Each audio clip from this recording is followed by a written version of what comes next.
Hello, आवाज आ रही है सबको? देखिए, मैं आपका दोस्त अभिषेक पांडे मिर्जापुर में द चैलेंजर पॉइंट कोचिंग अपने यूट्यूब चैनल द चैलेंजर गुरु पे आप सबका स्वागत करता हूं। जैसा कि आप सब जानते हैं कि इस चैनल के माध्यम से आप सबको लगातार प्रिपरेशन कराई जा रही है। होली बीत चुकी है, मेरे एक दो वीडियोस पढ़ चुके हैं और इसी क्रम में मैंने आपसे जो प्रण किया था, वादा किया था, उसी वादे को पूरा करने के लिए मैं आज इस चैनल पे आपके समक्ष प्रस्तुत हूं। हमने लास्ट टाइम पे नंबर सिस्टम के बारे में कुछ चर्चाएं की थी कि नंबर सिस्टम क्या है, संख्याओं के बारे में जानने का प्रयास किया था। सारी की सारी चीजें संख्याओं के बारे में हमने जानने का प्रयास किया था। अब उसके आगे आज हम बढ़ते हैं और देखते हैं कि क्या नई चीजें हैं।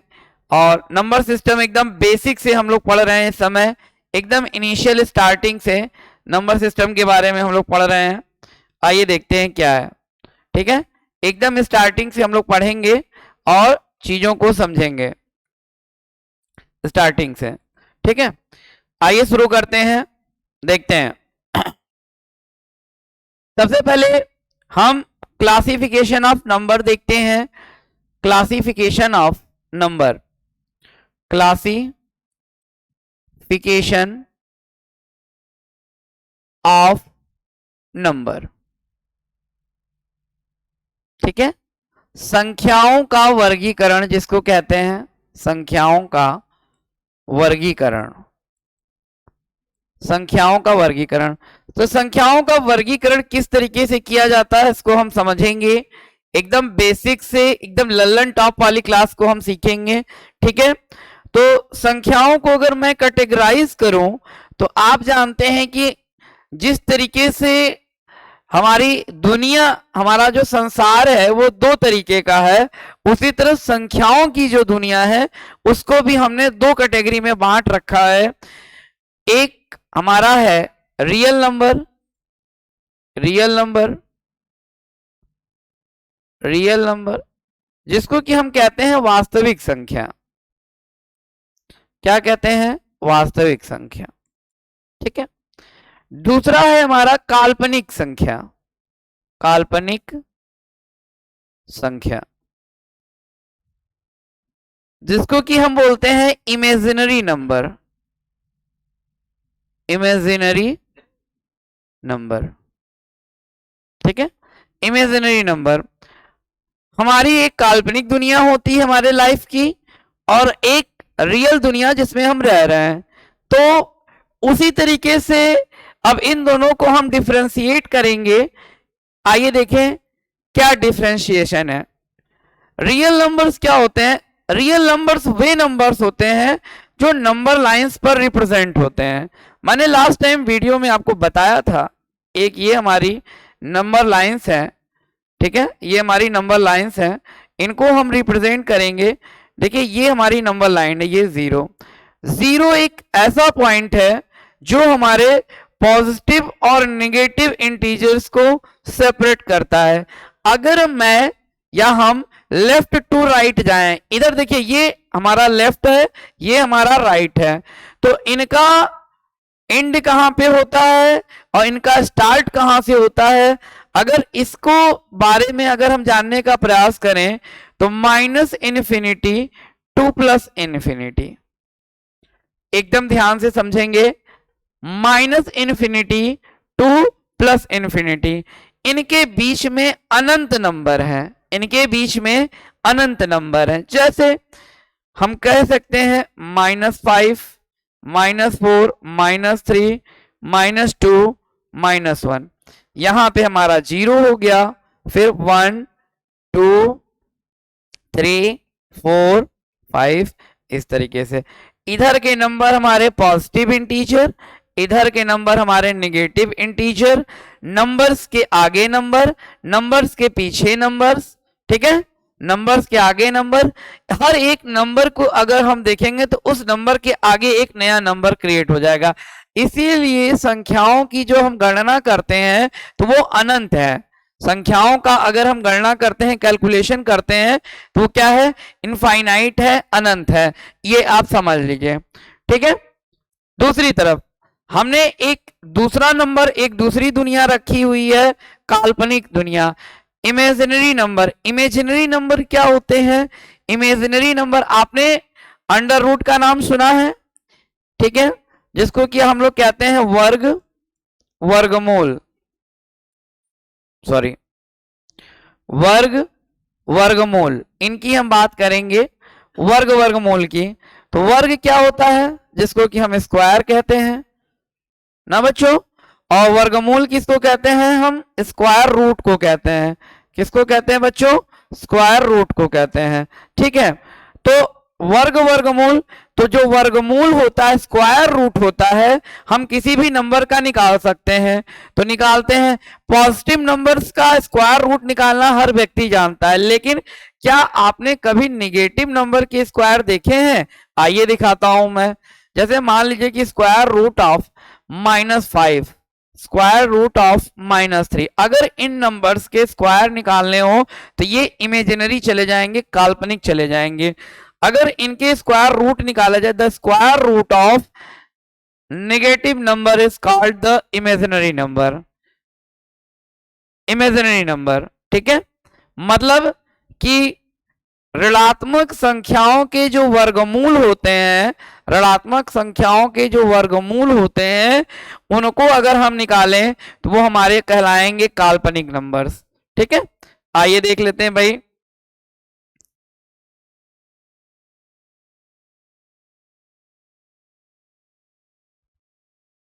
देखिए इसको लिखा कैसे जाएगा? अंडर रूट के अंदर -5 है, तो हम इसको लिख सकते हैं under root 5 into under root -1 लिख सकते हैं। अब ये अंडर रूट 5 तो हमारा अंडर रूट 5 ही रहेगा, इंटू इस पूरे को, चूंकि ये काल्पनिक नंबर है तो इमेजिनरी का आई शब्द जो है इसी से इंडिकेट किया जाता है। इमेजिनरी का आई शब्द जो है इसी से इंडिकेट करते हैं, और यही हमारा कहलाता है काल्पनिक संख्या, इमेजिनरी नंबर। क्या कहलाता है? काल्पनिक संख्या, इमेजिनरी नंबर। तो आई थिंक कि आपको समझ में आया होगा रियल नंबर्स और इमेजिनरी नंबर, वास्तविक संख्याएं और काल्पनिक संख्याएं क्या है। बोलिए, किसी भी बच्चे को कोई डाउट दिमाग में गया? ठीक है, समझ में आ रहा है? अगर आपको नहीं समझ में आ रहा है तो आप कमेंट बॉक्स में कमेंट जरूर करें। एक एक चीज स्लोली स्लोली एकदम आराम से हम सीखेंगे और आगे बढ़ेंगे। ठीक है, एकदम जबरदस्त तरीके से। आइए इसके आगे देखते हैं क्या है भाई हमारा। अब देखिए, अगर इन दोनों नंबर्स को मिक्स कर दिया जाए, इन दोनों नंबर्स को क्या कर दिया जाए? मिक्स कर दिया जाए, मिला दिया जाए। आइए मिला देते हैं भाई। तो आपने अगर हम मिला देंगे तो क्या कहलाएगा? सम्मिश्र संख्या। क्या कहलाएगी? सम्मिश्र संख्या। ठीक है, सम्मिश्र संख्या। ठीक है, सम्मिश्र संख्या का मतलब हो गया, इसको इंग्लिश में हम कहेंगे कॉम्प्लेक्स नंबर। क्या बोलेंगे? Complex number. आइए देखते हैं कॉम्प्लेक्स नंबर क्या होते हैं बाबू हमारे। ठीक है, complex number, complex number is the sum of real number and imaginary number. वास्तविक संख्या और काल्पनिक संख्या को मिलाकर हम सम्मिश्र संख्या कहते हैं। इनका जो फॉर्मेट होता है, लिखने का जो तरीका होता है, a प्लस आई बी। ए हमारा क्या होता है? ये हमारा रियल नंबर होता है। क्या होता है? रियल नंबर होता है, वास्तविक संख्या जिसको हम कहते हैं, रियल नंबर। ठीक है, ये हमारा क्या होता है? इमेजिनरी नंबर होता है। क्या होता है? इमेजिनरी नंबर होता है, इमेजिनरी नंबर, जिसको कि हम कहते हैं काल्पनिक संख्या। समझ में आ रहा है? तो कॉम्प्लेक्स नंबर क्या होते हैं? Complex number those number who are between plus of A plus I B, मतलब ए प्लस आई बी के फॉर्म में जो होते हैं, इनको हम क्या कहेंगे? Real numbers. और इमेजिनरी नंबर जब ये दोनों मिल जाएंगे तो इनको हम कह देंगे कॉम्प्लेक्स नंबर। क्लियर है पॉइंट? यहां पे किसी कोई समस्या? चलिए आगे बढ़ते हैं। ठीक है, अब देखिए रियल नंबर्स जो होते हैं, रियल नंबर्स इनको हम दो कैटेगरी में डिवाइड कर लेते हैं। रियल नंबर, आइए देखते हैं रियल नंबर्स को हम दो कैटेगरी में डिवाइड कर लेते हैं।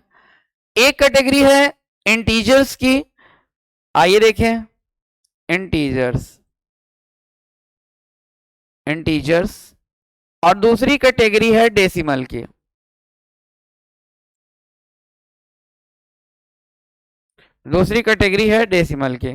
ठीक है, दिख रहा है? ठीक है, तो इंटीजर्स क्या होते हैं? जैसे कि आप जानते हैं इंटीजर्स को हम कहते हैं पूर्णांक। क्या कहते हैं? पूर्णांक। इंटीजर्स को हम क्या कहते हैं? पूर्णांक। ठीक है, तो इंटीजर्स जो होते हैं पूर्णांक होते हैं,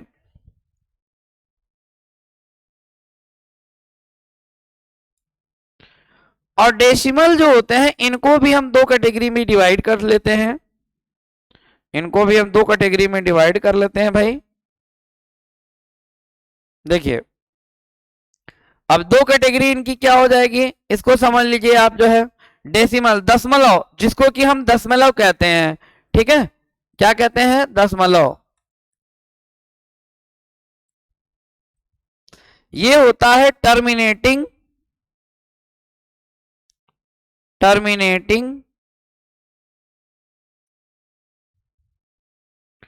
और नॉन टर्मिनेटिंग।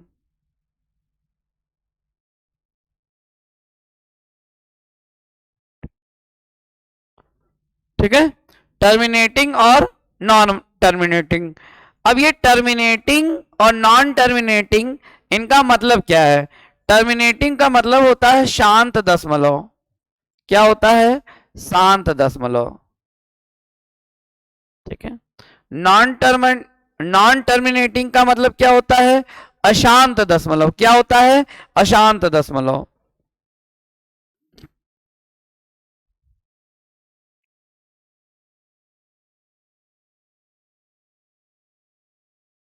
ठीक है, तो शांत दशमलव और अशांत दशमलव। अब टर्मिनेटिंग और नॉन टर्मिनेटिंग, शांत दशमलव का मतलब पहले समझ लीजिए आप क्या है। नंबर्स को अगर हम दशमलव में बदल देते हैं तो वो दशमलव में भिन्न हो जाती है, ये आप जानते हैं डेसिमल में। कभी कभी कुछ नंबर्स ऐसे होते हैं कि जिनमें आप डिवाइड जब आप करने बैठते हैं तो वो नंबर्स डिवाइड होने के साथ साथ कुछ डिजिट्स पे जाके वो स्टॉप होते हैं। कभी कभी कुछ नंबर्स ऐसे होते हैं जो कि लगातार चलते ही रहते हैं। जैसे मान लीजिए कि एक बच्चा है, क्लास में बैठा हुआ है, उसको अगर प्यार से समझा दिया जाए कि बेटा बैठ जाओ, शोर शराबा ना करो, तो वो बैठ जाएगा, तो शांत हो जाएगा। ठीक है, लेकिन एक दूसरा बच्चा है, बहुत उजड टाइप का बच्चा है, वो, उसको आप कितना भी समझाइए वो रुकने वाला नहीं है, वो बदमाशी करता ही रहेगा, तो वो नॉन टर्मिनेटिंग है, अशांत बच्चा है।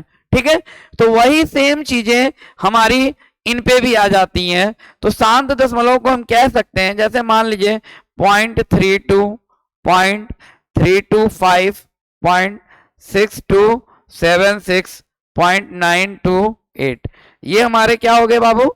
शांत दशमलव हो गए। क्या हो गए? शांत दशमलव हो गए। मतलब कि इन कुछ 2-4 पॉइंट्स के बाद, 5 पॉइंट्स के बाद ये जाके कहीं ना कहीं स्टॉप हो जाते हैं। क्लियर है? चलिए, नॉन टर्मिनेटिंग क्या होता है? नॉन टर्मिनेटिंग क्या होते हैं कि नॉन टर्मिनेटिंग मतलब ये रुकते ही नहीं, ये लगातार चले जाते हैं। आओ देखते हैं नॉन टर्मिनेटिंग को। पॉइंट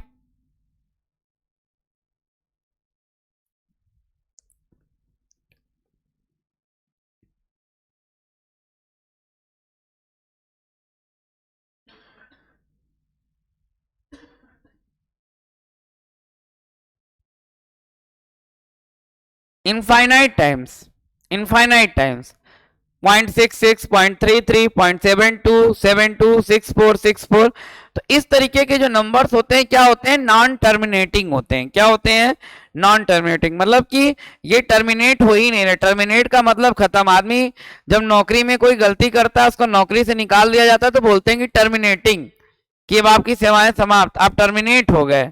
ठीक है, तो उसी तरीके से वहीं से ये सारी चीजें निकल के आए हैं, टर्मिनेटिंग और नॉन टर्मिनेटिंग, ये टर्म्स वहीं से हैं। ठीक है, तो ये आपको समझ में आ गया कि शांत दशमलव कौन है और अशांत दशमलव कौन है।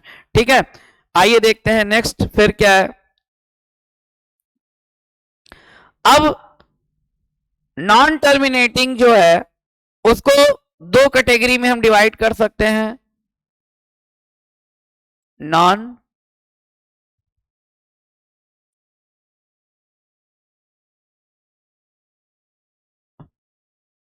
नॉन टर्मिनेटिंग जो है इसको हम दो कैटेगरी में डिवाइड कर सकते हैं। कैसे? नॉन कैटेगरी को, नॉन टर्मिनेटिंग को। अब इसमें भी जो फ्रैक्शंस होंगी, जो दशमलव होंगे, वो दो दो टाइप के हैं, एक रिपीटिंग डेसिमल है और एक नॉन रिपीटिंग डेसिमल है।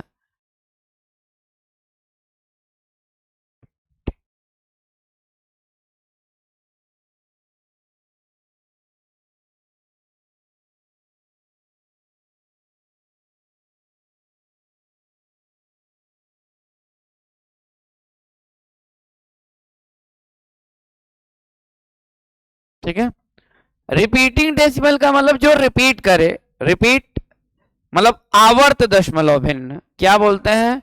आवर्त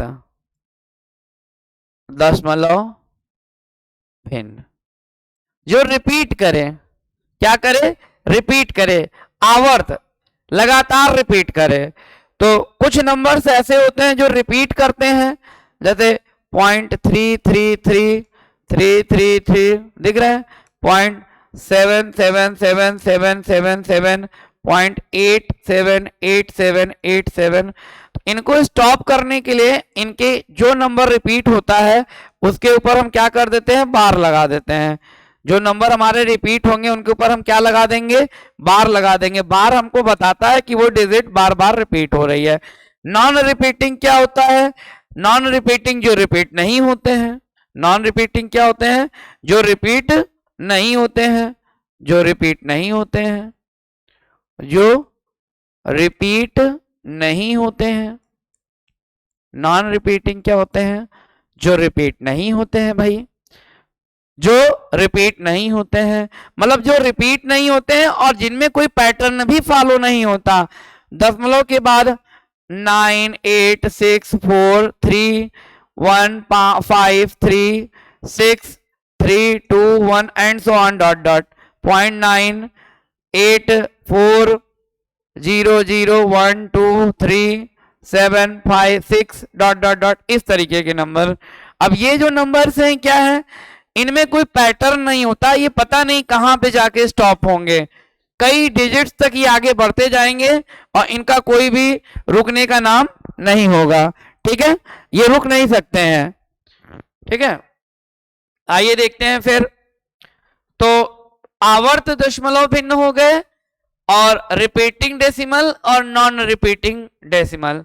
ठीक है, तो कहने का मतलब है ये, इसको शुद्ध आवर्त बोलते हैं, इसको मिश्रित आवर्त बोलते हैं। तो नॉन टर्मिनेटिंग समझ में आ गया, इनकी भी दो कैटेगरी है, एक आवर्त है, एक रिपीटिंग है और एक नॉन रिपीटिंग है। ठीक है, ये जो रिपीटिंग डेसिमल होते हैं, इन्हीं रिपीटिंग डेसिमल को हम कहते हैं रैशनल नंबर। क्या बोलते हैं?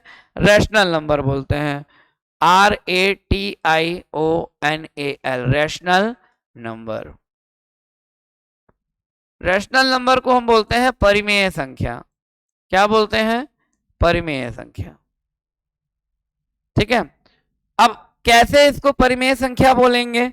आप ये जानते हैं कि अगर ये नंबर्स हमारे हैं, इनको हम फ्रैक्शन के फॉर्म में लिख सकते हैं। जैसे ये नंबर है, तो क्या करेंगे, जो नंबर है उसके जस्ट नीचे हम 9 लिख देंगे। जितने नंबर रिपीट होते हैं उतने 9 हम नीचे लिख देते हैं। तो इस तरीके से ये जो नंबर का फॉर्मेट बना वो हमको दिख रहा है कि सिंपल फ्रैक्शन हो गया, मतलब कि न्यूमरेटर अपॉन डिनोमिनेटर का फॉर्मेट, न्यूमरेटर अपॉन डिनोमिनेटर का फॉर्मेट मतलब p बाई q का format. And here q is not equal to 0, q 0 नहीं होना चाहिए, q 0 नहीं होना चाहिए। तो ऐसे नंबर्स जिनको कि हम फ्रैक्शन के फॉर्म में लिख सके, वो सारे के सारे जो नंबर्स होते हैं रैशनल नंबर्स कहलाते हैं। कुल मिला के जो रिपीटिंग डेसिमल्स होते हैं वो हमारे रैशनल नंबर्स कहलाते हैं, क्योंकि इन सब को हम लिख सकते हैं। और देख लो भैया, जैसे मान लो कि 3 हो गया तुम्हारा, तो 3 को हम लिख सकते हैं 3/1, 2 को हम लिख सकते हैं 2/1। तो जहां पे न्यूमरेटर अपॉन डिनोमिनेटर की फॉर्मेट आती है वो सारे के सारे क्या हो जाते हैं, रिपीटिंग डेसिमल जहां पे होते हैं वो सारे के सारे रैशनल नंबर होते हैं, जिनको कि हम परिमेय संख्या कहते हैं। क्लियर हो गया। अब 0/1 अगर कह दिया जाए तो ये होता है अनडिफाइंड। क्या होता है? अनडिफाइंड, जिसको कि आप इनफाइनाइट बोलते हैं। ठीक है, something upon 0 equal to undefined, ये डिफाइन ही नहीं है। ठीक है, तो ये सारी की चीजें, इसीलिए आप डिनोमिनेटर में जब आप 0 करेंगे तो उसका कोई अस्तित्व नहीं है, इसलिए। ठीक है, ये समथिंग अपॉन 0 है यार, एक मिनट, मिस्टेक हो गया।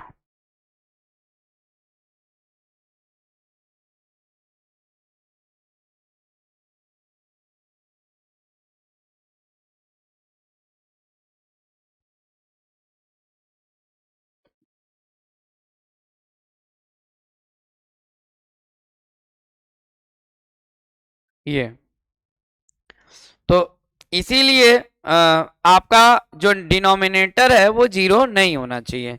क्लियर है? तो ये आपके हो गए रैशनल नंबर्स। ठीक है, आगे बढ़ते हैं, देखते हैं फिर अब क्या है। और एक इधर हमारा है नॉन रिपीटिंग डेसिमल, जो रिपीट नहीं होता, कोई पैटर्न फॉलो नहीं होता, कहीं पे एंड नहीं होता, इसको हम बोलते हैं इररेशनल। क्या बोलते हैं? इररेशनल। क्या बोलते हैं बच्चा? इररेशनल, मतलब कि अपरिमेय संख्या। क्या बोलते हैं? अपरिमेय संख्या। दिख रहा है? अपरिमेय संख्या बोलते हैं इसको। ठीक है, अपरिमेय संख्या क्या है? जिनको कि हम अब मतलब इन नंबर, जब ये इन नंबर्स को हम फ्रैक्शन के फॉर्म में लिख ही नहीं पाएंगे, क्योंकि ये कहीं पे स्टॉप होते ही नहीं है, तो इसलिए हम इनको p/q के फॉर्म में नहीं लिख सकते, नहीं लिख सकते, नहीं लिख सकते। ठीक है, और यहां पे भी q is not equal to 0। तो कहने का मतलब कि ये ऐसे नंबर्स है जिनका कहीं अंत ही नहीं होता, ना ये ठीक ढंग से किसी पैटर्न को फॉलो करते हैं। ठीक है, रिपीट नहीं होते हैं कायदे से, पता नहीं कहां पे जाके इनकी एंडिंग होंगी। तो इस तरीके के such numbers are called the irrational numbers. ठीक है, बच्चे कहते हैं सर रैशनल और इरेशनल में बड़ी प्रॉब्लम होती है, समझ नहीं पाते हैं। आई थिंक कि आपको समझ में आएगा। यहाँ पे मैं कुछ और भी चीजें आपको बताता हूँ रैशनल और इरेशनल से संबंधित। देख लीजिए भाई आप लोग, रैशनल और इरेशनल से संबंधित। ठीक है, देखिए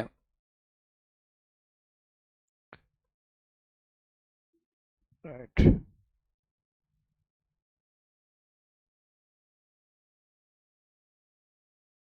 देखिए रैशनल और इरेशनल से संबंधित और भी चीजें आप समझ लीजिए। जैसे मान लीजिए कि √2, √3, ठीक है, √4, √5, इस तरीके के नंबर्स आपके पास हैं। तो आप देखिए कैसे बनेंगे। जैसे मान लीजिए √2 है, तो इसकी जो वैल्यू होती है 1.414 dot dot dot dot dot. √3 की वैल्यू होती है 1.732 डॉट डॉट डॉट डॉट। मतलब ये इनके इनके डिजिट्स को अगर आप देखें तो ये पता नहीं कहां पे जाके स्टॉप होंगे। तो इस तरीके के जो नंबर्स होते हैं, ऐसे नंबर्स ऐसे नंबर्स जिनके पूर्ण रूप से वर्गमूल, घनमूल, completely perfect square root, cube root न निकाले जा सके, ऐसे नंबर्स भी आपके नॉन रिपीटिंग होते हैं। ठीक है, और इसी के साथ ये इररेशनल भी कहलाते हैं। ठीक है, तो ये हमारा क्या हो जाएगा? इररेशनल। ये हमारा इररेशनल, ये हमारा इररेशनल हो जाएगा, लेकिन ये हमारा क्या हो जाएगा? रेशनल। हाउ? कैसे? 4 का वर्गमूल 2, और 2 को हम लिख सकते हैं 2/1 के फॉर्मेट में। पाई क्या है? पाई पे विवाद है लोगों के। दो चीजें हैं, 22/7 और पाई। पाई अगर केवल दे दे तो ये एक अपरिमेय संख्या है। क्या है भैया? अपरिमेय संख्या कई बार पूछा है, अपरिमेय, इरेशनल। लेकिन 22/7 अगर केवल दे दे भाई, केवल 22/7 दे दे, तो ये हमारा हो जाएगा रेशनल, क्योंकि ये न्यूमरेटर अपॉन डिनोमिनेटर के फॉर्मेट में है। अब वो विवाद है क्या, उस विवाद को आप जाके देखेंगे, समझेंगे विवाद क्या है। चूंकि पाई का जो मान है वो एग्जैक्ट मान नहीं है, पाई का जो मान लिखा रहता है वो लिखा रहता है 3.1462 डॉट डॉट डॉट डॉट, इस तरीके से इसके जो वैल्यू है वो लिखी रहती है। ठीक है, तो पाई की ये जो वैल्यू लिखी रहती है वो है लगभग में, किसमें है, लगभग में। ठीक है, तो ये इसकी कंप्लीट वैल्यू नहीं है, पता नहीं कहां पे जाके इंट होगी। तो कहने का मतलब ये परफेक्ट तरीके से रिपीट भी नहीं कर रही है, ना किसी रूल को फॉलो कर रही है, तो ये सारी की सारी क्या हो जाएंगी, इरेशनल हो जाएंगी। और केवल 22/7 पूछ ले तो ये रेशनल हो जाएगा।